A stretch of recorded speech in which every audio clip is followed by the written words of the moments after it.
thrill and pleasure to introduce to you legendary coach of such programs as Pittsburgh, Washington State, Mississippi State, Texas A&M. Let's welcome in Jackie Sherrill. Jackie, how you doing today, buddy? Doing good. Can you hear me? I can hear you. I'm just going to move this film around. There we go. Yeah. A little bit. Yeah, we can hear you great. Let me ask you something, Coach. I always wanted to ask you this. You had the pleasure in your playing days, I want to even go back before your coaching days, of playing for the great coach Bear Bryant at Alabama. I believe you won 2 national championships over there as well. Compare the way Coach Bryant even coached before you got into coaching and compare it. How is it different from the way today's coaches coach? Well, the biggest thing is the preparation and certainly the time that you'll spend in the off season. A lot of us would probably be put in jail today if we did the things that we did back then. So it's changed. Probably put it best. Lou Holtz talking to him the other day, and Coach Holtz said, coaching the millennials today, you got to smile and just say yes, yes, yes.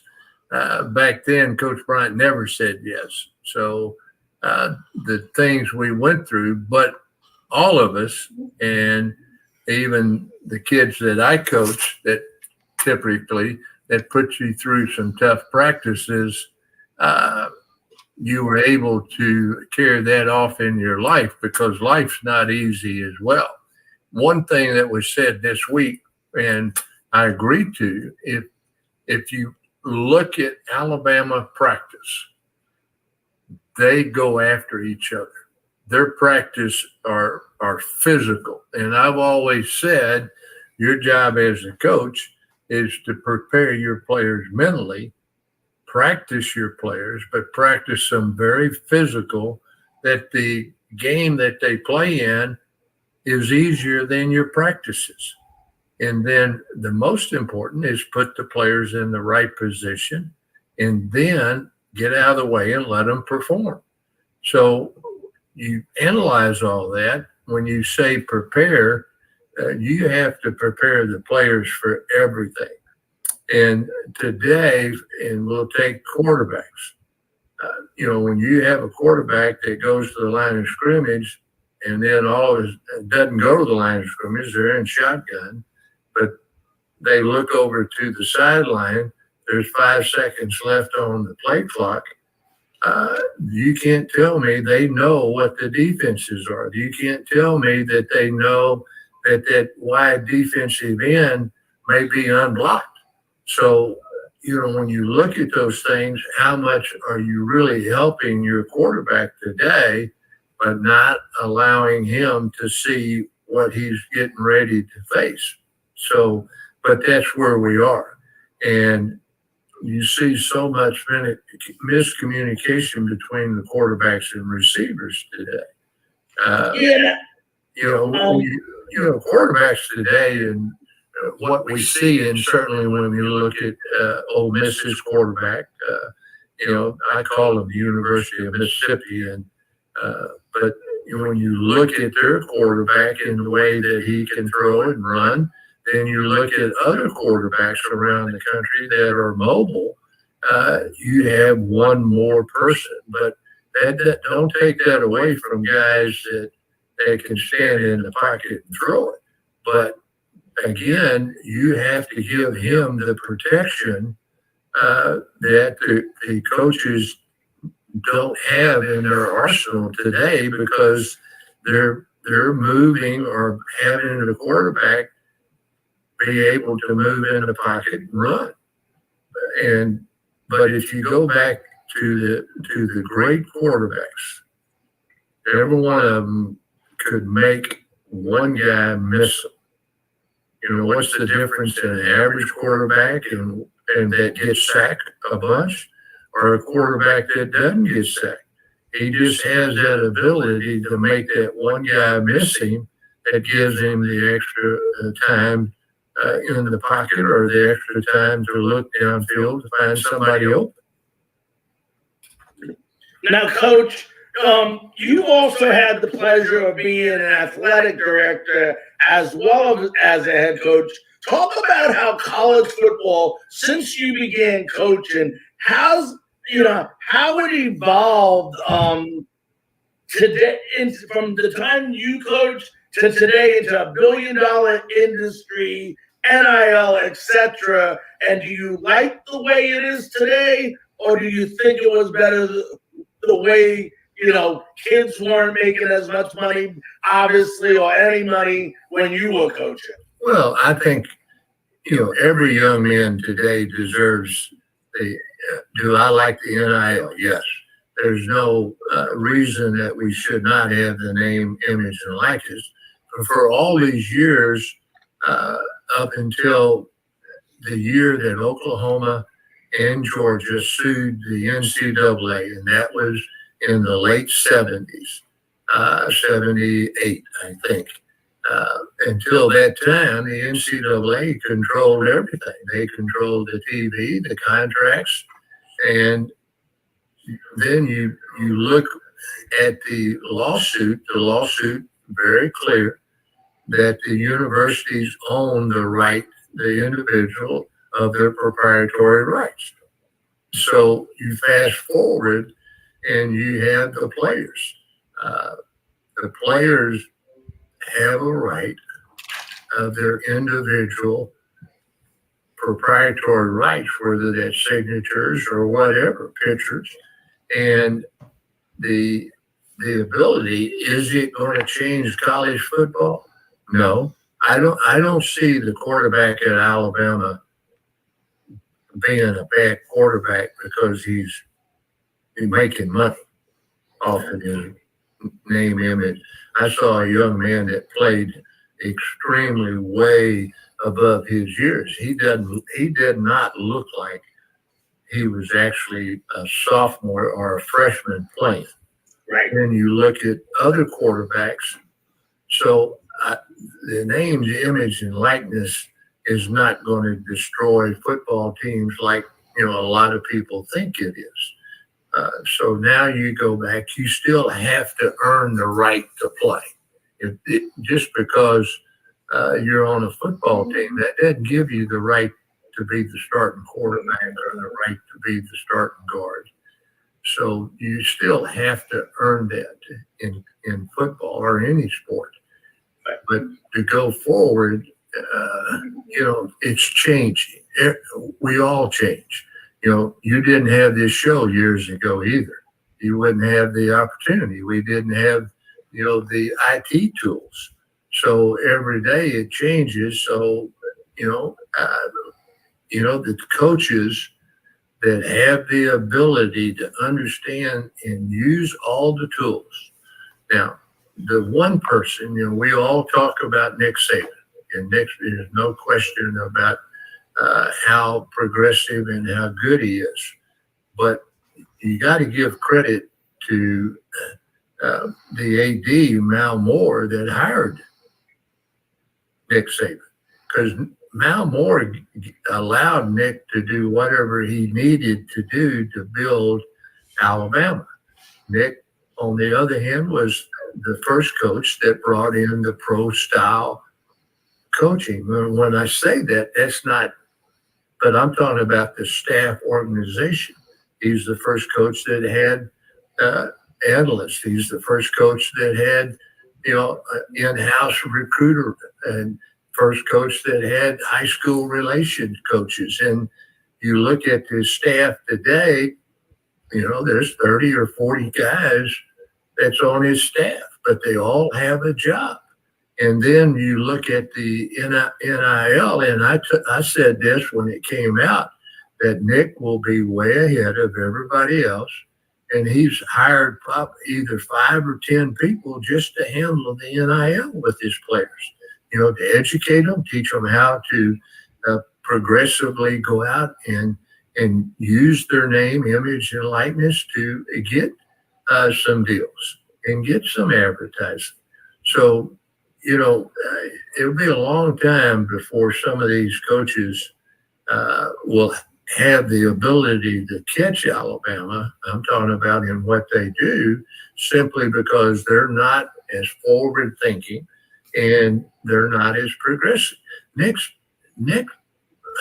he has a psychiatrist and psychologists that help his football team and you listen to his players talk. They're very well versed and they also say the right things. I was impressed. You look at, and I'll use Jimbo Fisher. Jimbo worked for Nick, but Jimbo is very progressive. And you hear his players talk in a press conference. They are very intelligent and they say the right things. And most of the players, I'm talking about at A&M or Alabama, they will be saying what Nick or Jimbo tells them during the week. Now, Coach, let me ask you this. Before we get into your college coaching career and hit some of the highlights, I always wondered, I know you coached at Washington State, know you coached at Pittsburgh, know you coached at Texas A&M, and know you coached at Mississippi State. Ever during your coaching career, if the opportunity came up, did you want to go to Alabama and coach at your alma mater?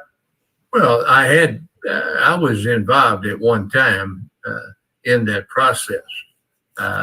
They went another direction, but would I have gone? Absolutely, I would have gone. When I interviewed for my first job, and that was Washington State, during the interview, they were afraid that I was just going to come in and leave.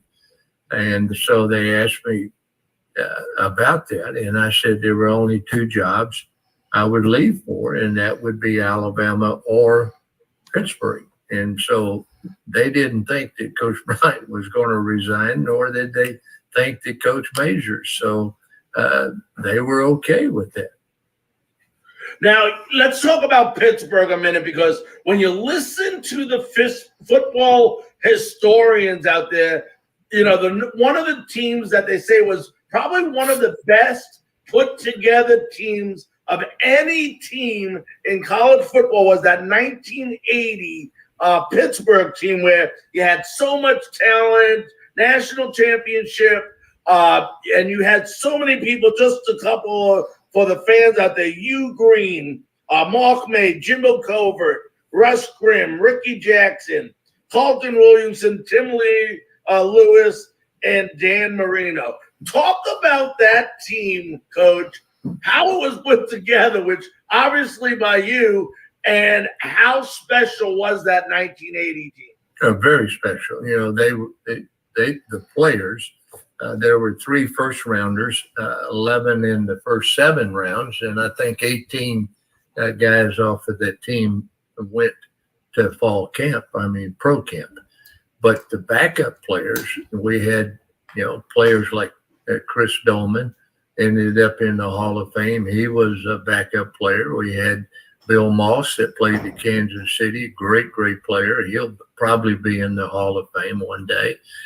So the backup players, and we had the depth that it took, and if the head coach had been better and coached a little better in one game, we would have won the national championship. I don't know who that dummy was, but we go to Florida State and I made a couple of mistakes. The biggest mistake, we had kids from Florida, we had kids from Georgia and Mississippi on the team.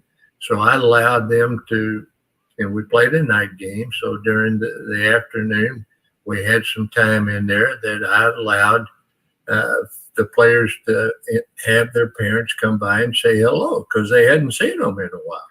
Well, it wasn't just the parents. It was, the first, second, and third cousins showed up, and, the friends of those cousins. So we were not ready to play until the second half. And the other thing I did, at that time, they were the best in punt blocks.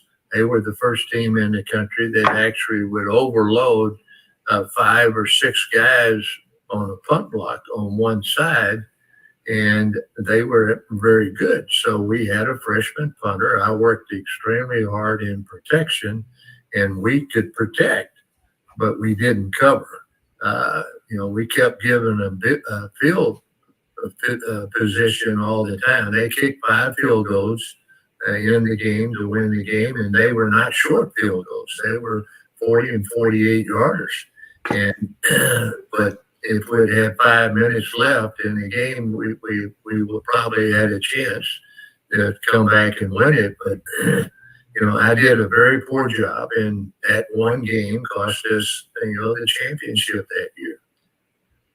Now, Coach, when did you know, or did you? I mean, there's always things when players progress. You never can tell, how far. You can only imagine how far they can possibly go as they develop on the mat and go in the NFL. But did you realize when you were coaching Dan Marino that he would be as legendary as he became as a quarterback? Well, when he was in high school, he was a man playing with kids. Danny was not small. Danny was 6'4" plus, and he could throw. Baseball was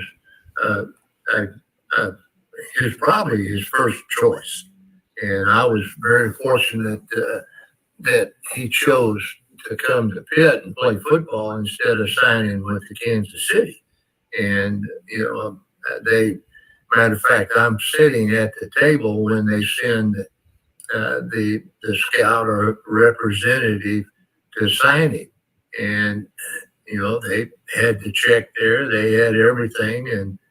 And just so happened the NCAA, you had Danny Ainge from BYU. You had Kirk Gibson of Michigan State. You also had a player that was going to Maryland.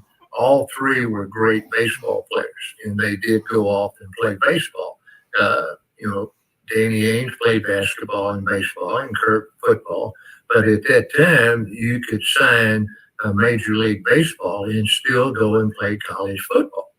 Well, they arbitrarily set the NCAA sitting around the table arbitrarily, and it was not a body, meaning the government of the body, the presidents did not vote on this. They just interpreted the rule that if you sign a major league contract, you could not go play college football unless you paid for it. So here's kids like Danny that if he signed a Major League Baseball would have to pay his way to Pitt to play football. So I'm sitting in the room, and the scout or the representative said that we're going to move George Brett to first base, and you'll be our third baseman. And I looked at him and I said, repeat that, please. And he did. And when he said, we'll move George Brett to first base and you would play third base, and knowing what kind of player George Brett was, I looked at him and I said, there's not enough zeros on this check. You're not telling the truth. And so fortunately, Danny didn't sign to go play Major League Baseball, came to Pitt, but he was a man when he was playing in high school. I told him early on when he first as a freshman, and I filmed him, his throwing motion. And I asked Danny, I said, Danny, who taught you how to throw? And Danny says, my dad. I said, well, what did he say to you? He said, the ball goes up and out. And you really think about it, you had all these gurus at the time were telling you your elbow had to be here, your arm had to be a certain place, and which is not really true as long as that ball goes up and out. And so I told Danny, I said, Danny, you'll have a lot of people try to change your throwing motions for the rest of your life. You let it go in one ear and out the other. You did not change anything. And that stuck with him because even today, Danny will say that he had people trying to change him, and he remembered what I said, and he wouldn't listen to them. But, when you come across a kid like that, or Tony Dorsett, Hugh Green, Ricky Jackson, I mean, you go on and on, Jimbo Covert, those guys. But that reminded me, Jimbo Covert just went into the Hall of Fame, but Danny's offensive line at Pitt was from left to right, was Jimbo Covert, Ebo Boers that played for the Pittsburgh Steelers, Russ Grimm that played for Washington, Hall of Fame, Bill Fralick that played in Atlanta, will be in the Hall of Fame, and then Mark May, so played for the Redskins. So that was his offensive line. I don't know if he had that good of a line in Pro Bowl. Right. Now, you go to Texas A&M, Coach, and talk about which you got known for the 12th man kickoff team that you implemented. How did that all come about? Where did the idea come from? They still today do some form of it, but how did that all come about? Well, at that time they built a bonfire, and they built it, but they started in September. They would cut 5,000 trees would be cut, but the Texas right-of-way, which was the power company, would have a right-of-way to go through and cut. Well, they allowed A&M students to go in and cut the trees, but that's just part of the story. They had to carry the trees out of the woods by hand.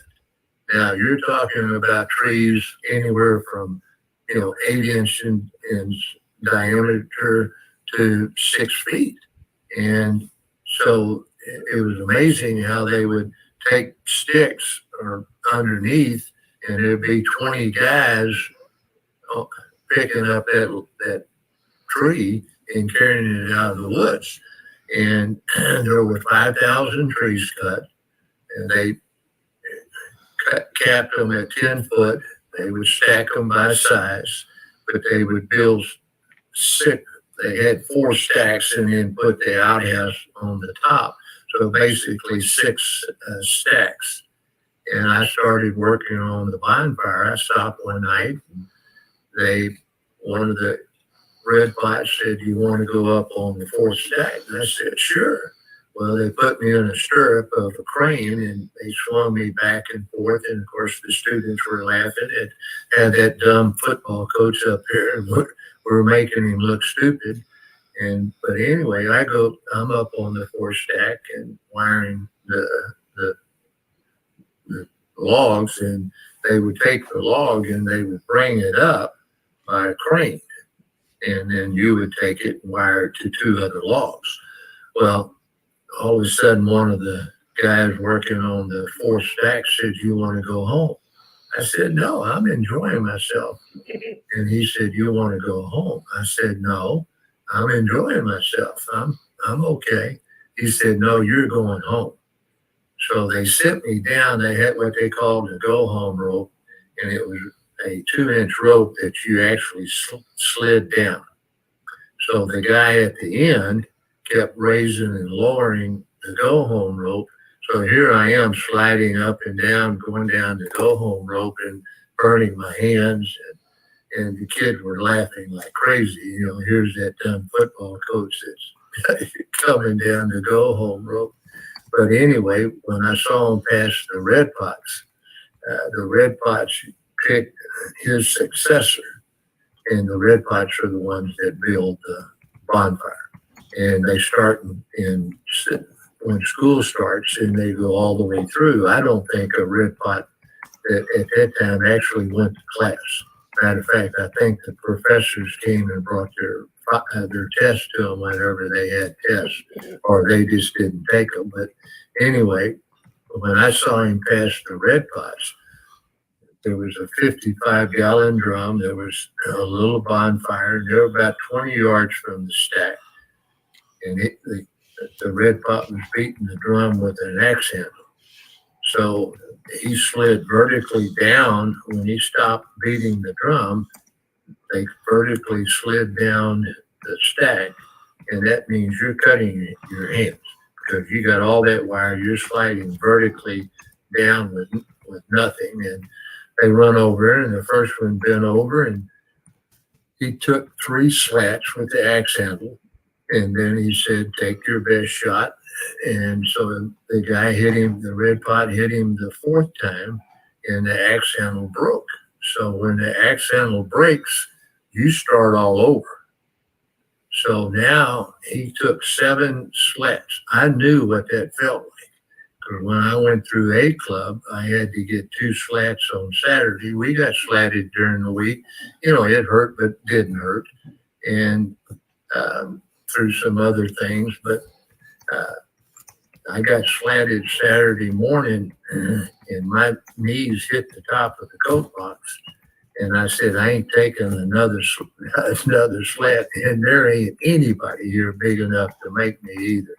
So that's my sophomore year, and I walk out, and a senior comes and gets me and says, "Let me give you, you got to get it to join the A Club." But anyway, so I knew what that felt like. No expression, nothing. I said, it's 40,000 students here. I can find guys that cover.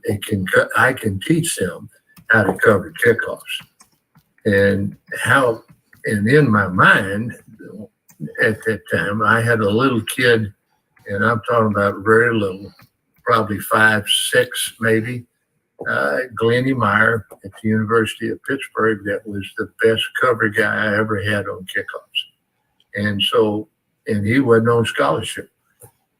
So that assured me that we could find. We had 252 sign up, had 2 young ladies, and we whittled that down to 40 and had 40 come out for spring practice every year, and we'd keep 20. And so they earned their spot, and they were good. To give you an idea, for 5 years, they were number 1 in the nation 2 years. They always were in the top 5. Their average was 12.5. Last year, I looked it up, and of the major universities, Alabama was number 1, but they were like 18.5. Or 16.5. They still, even today, would have been number 1 in the nation. I want to make sure I get Zach in here. I'm not sure. I want to make sure you get some questions in, my friend. Oh, I appreciate it. So yeah, I'm a big recruiting guy. That's like my thing. I love talking recruiting. So, you're still really involved in college football. Looking back at your coaching career till now, how has recruiting differed? And when you were scouting a player, what were the number 1 things you were looking for? Well, you have to have talent. So the first thing you look at is, their speed. Then you look at the player, what position, and you're recruiting to a position. Yeah, you're recruiting offensive linemen, and today you're looking at the big guys. But can they move? Do they have flexibility? Can they move their feet? Just because you have size, that doesn't mean. And one thing that I always did with my offensive linemen that were recruited, I would ask them to squat. And if they could squat without keeping their feet on the ground and still squat, but if they had to raise their heels, that meant that they could not play, because once they get in a stance, they could not have their feet flat on the ground. And so means they're top heavy. Same thing when you're looking at quarterback. We all think that, quarterback's got to have a strong arm. You do, but one of the best quarterbacks in the SEC for years was Danny Warfel. Danny Warfel could not make it in pro ball, but what Danny could do, and there's one thing that's so important, is you have to throw catchable balls. So can the quarterback throw catchable balls? And the difference in college, you may have a window this big. In pro ball, you may have a window this big. I asked Kenny Stabler years ago, and when he was at Oakland, I said, Kenny, what's the difference between college and pro ball in quarterbacks. And he said, Jackie, we're standing in a large banquet room. It was like 40 yards from one end to the other.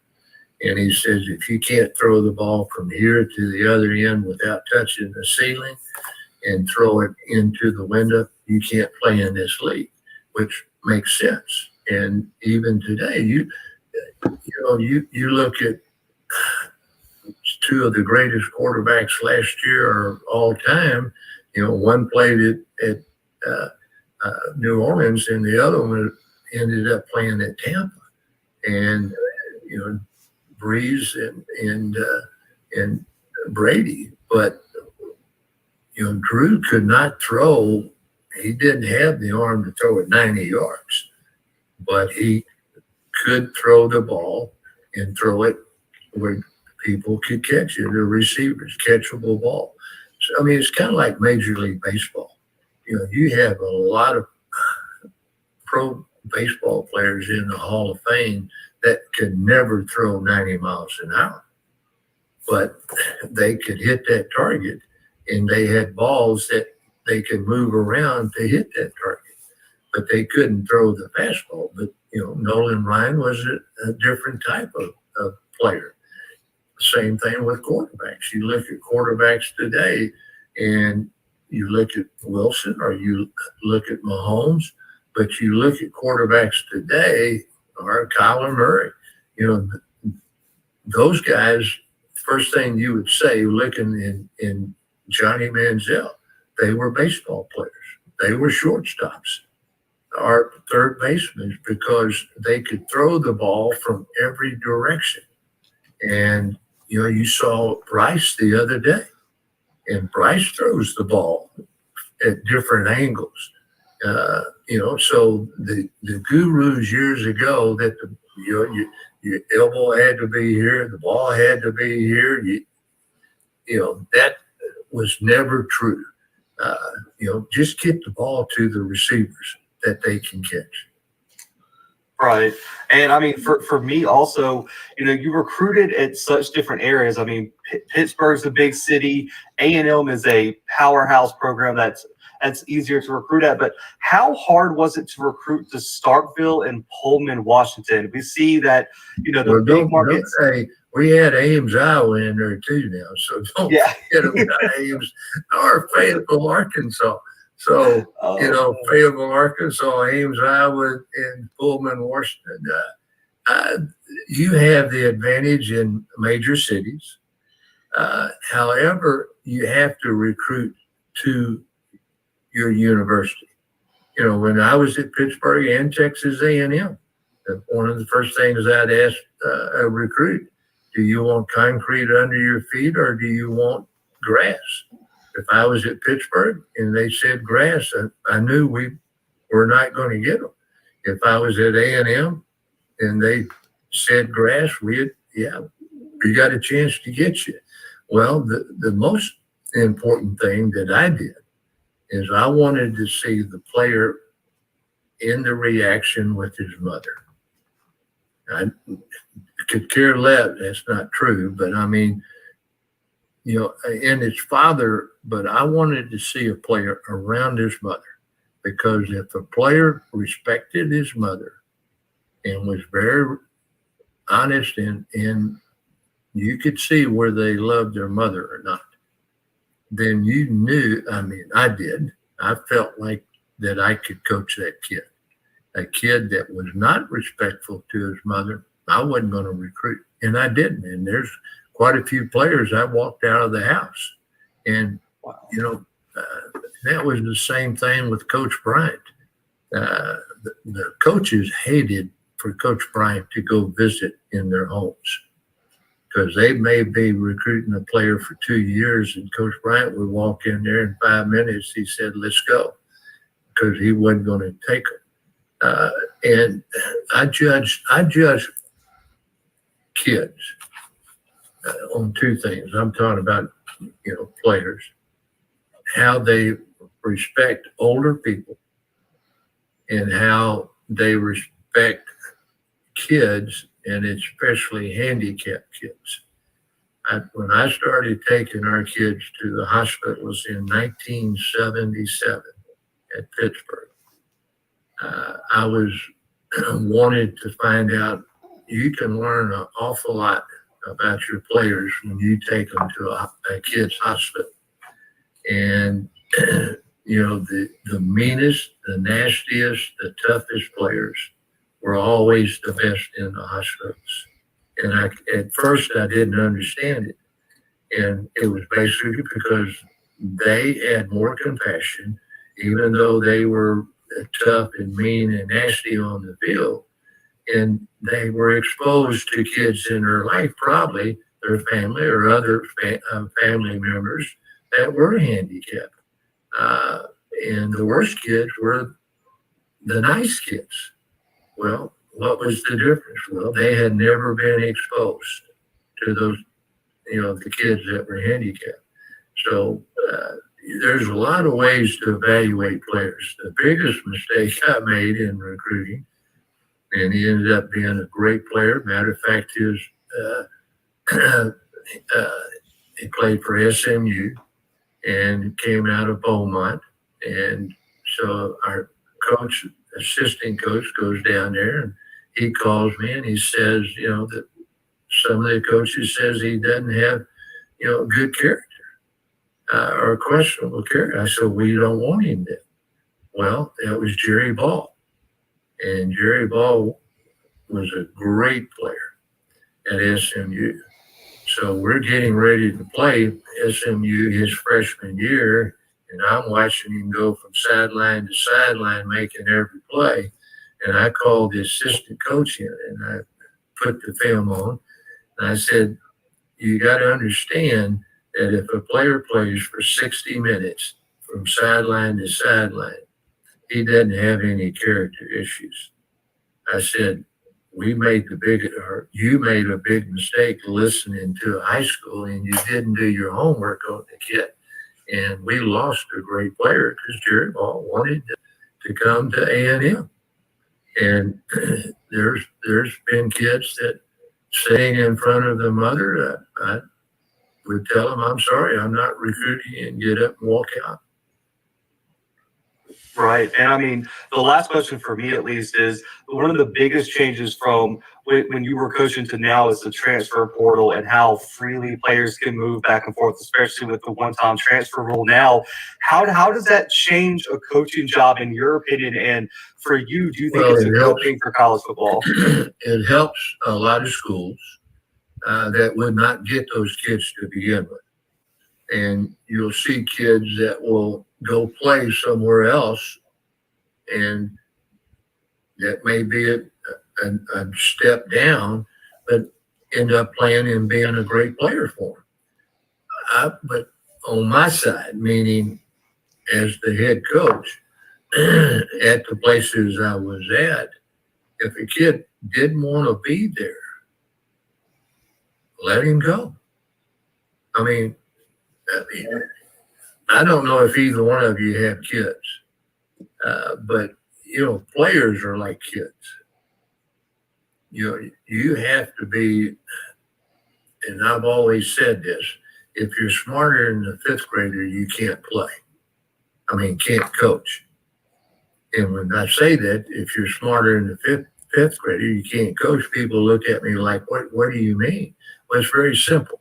A fifth grade teacher is the hardest grade to teach, because at that time, the maturity that they have, that's when they change socially, they change mentally, they change.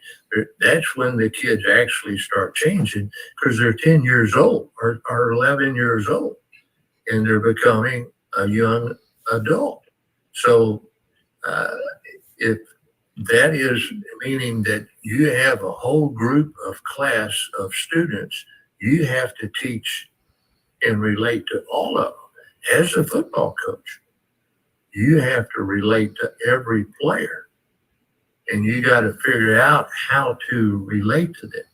And I've always laughed. I got a couple of kids that are doctors today, players, And I remember one of them kind of rolling his eyes in a meeting one time, and he was smart enough to know that what I was saying may not be the whole truth. And, so, as a coach, you have to be, if you're smarter than a fifth grader, you can't coach. But I learned a lesson. One of the smartest people, and I'm talking about neuroradiologists, spent 30 years of making a device of the brain, meaning everything in the brain, to be able to not only pull it up on a computer, but to show it where it is in the brain. And if there's the damage in the brain, they can show what it is, why it is. And she made a comment. They're watching it, and she made a comment. I wrote it for a fifth grader. And so I started laughing. I said, well, I must be pretty smart then. Coach, before we let you go, because we're running out of time here, there is one last question I want to ask you. And you've been a coach, you've been a player, you've been an AD, and of course, you've been a fan of the game of college football. I want to know the different perspectives you have from each of those on realignment and these schools going to different conferences, and how it would affect a player, a coach, an AD, and even the recruits that you go after. And is it a good thing or a bad thing for college football? Well, I did a TV show in 1978, January of 78, Houston, Texas. I did an hour show. I had a map of the U.S. I drew 4 conferences and said that we'll end up with 16 to 20 teams in 4 conferences. That was in 1989, January of 1989. And that we would have 4 conferences and 16 to 20 teams in each conference. Now, let's spin it all back. Everybody's talking about the SEC. The SEC didn't make the first move. The Big Ten made the first move. The reason the Big Ten did was they were cut off at the Ohio border. They did not have Pennsylvania and New York, New Jersey. The number 1 TV market is in, let me clear this out. I'm sorry. The number 1 TV is in New York. Well, to get them to the Eastern Seaboard, they went and picked Penn State, because Penn State could get them to the Eastern Seaboard. So the Big Ten was the first. It wasn't the SEC. So later, when the SEC was talking about expansion, and this was with Roy Kramer, because it all comes down to footprints, eyeballs. And I read an article the other day that footprint doesn't make any, that's wrong. Footprints is the number of people that are going to support and watch college football. And when you have the Pac-12 now, but 10 years ago, the Pac-12 wanted to go to the Pac-16. And so they wanted Texas, Texas A&M, Oklahoma State, Colorado. They were going to the Pac-16. Well, what killed the deal was the Pac-10 presidents that were not going to allow Texas to have their Texas network and be a member. They would have to give up their Texas network. Well, Texas wasn't going to give up 100 and whatever million. It was a $20 million deal at $15 million a year. They wasn't going to give that up just to go belong in the Pac-12. They could stay in the Big 12 and have their television package. Why did Nebraska go to the Big 10? Tom Osborne said in the meeting, we deserve to share in the Big 12. They didn't share in the Big 12. Texas took the most. Oklahoma had next. And so Tom Osborne said, if we don't share, we're gone. They didn't share the next year. Tom Osborne calls the Big 10. Missouri was primed to go to the Big 10. Missouri actually would fit the Big 10 academically, locale, but they bypassed Missouri and picked up Nebraska because Nebraska had a bigger name. Well, they didn't, and they had more eyeballs than Missouri. College football fan, and there's very few schools in college football that has 1 million to 2 million fans. So what does that mean? That means that they're going to turn the TV on, they're going to buy tickets, they're going to support that team. So where can you get those? When the SEC started to go to 16 teams, they were going to take Florida State and Miami, and they were going to go Texas A&M. Those were the 4 teams other than the 12 that they had. The governor of Texas, Ann Richardson, said, you're not going unless you take Baylor and Texas Tech. So Texas being a very political state and Texas being a very, very political university, they backed off.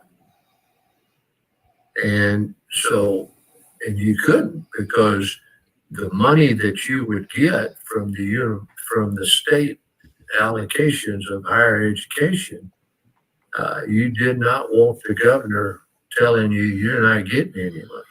So that was the reason that the SEC only ended up with 12 teams and then 14 teams rather than 16 teams. Now, fast forward, where are we today? It hasn't stopped. The Big 12 will add 4 more teams, but it's not going to improve their payout. It's not going to improve those eyeballs. The Pac-12, to give you an example, from Colorado all the way to the West Coast, there's only 14 to 17% that are college football fans. So in that footprint, if I'm an advertiser, am I going to pay X amount of dollars to only have 14 to 17% penetration?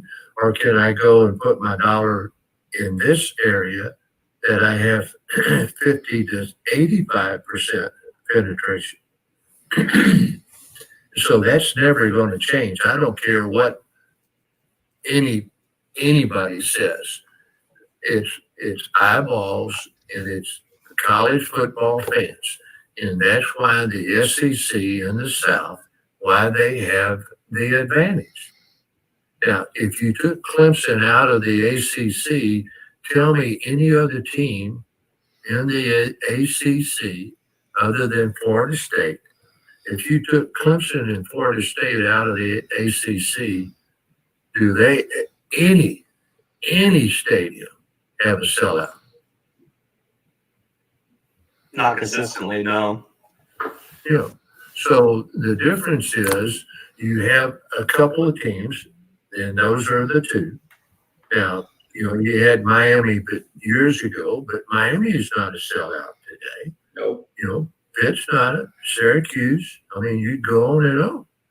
So now what's the most mind-boggling thing and what people didn't understand, tell me why Rutgers when they went after Rutgers, the Big Ten.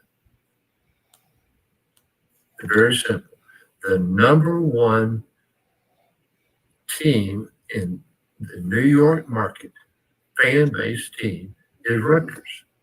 Yep. Not Notre Dame, not Penn State. So the Big Ten went after Rutgers to get New York.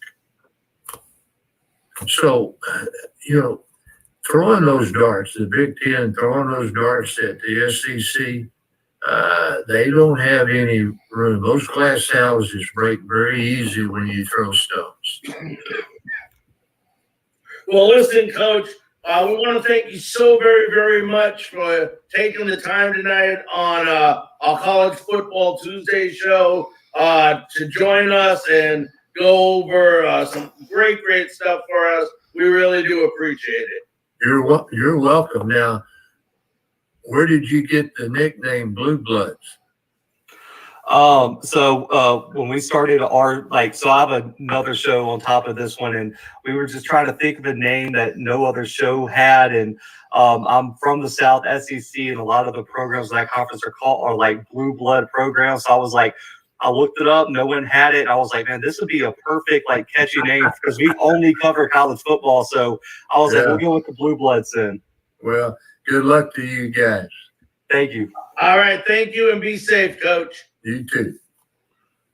That was Coach Jackie Sherrill, legendary coach, and what a great, great interview. Folks,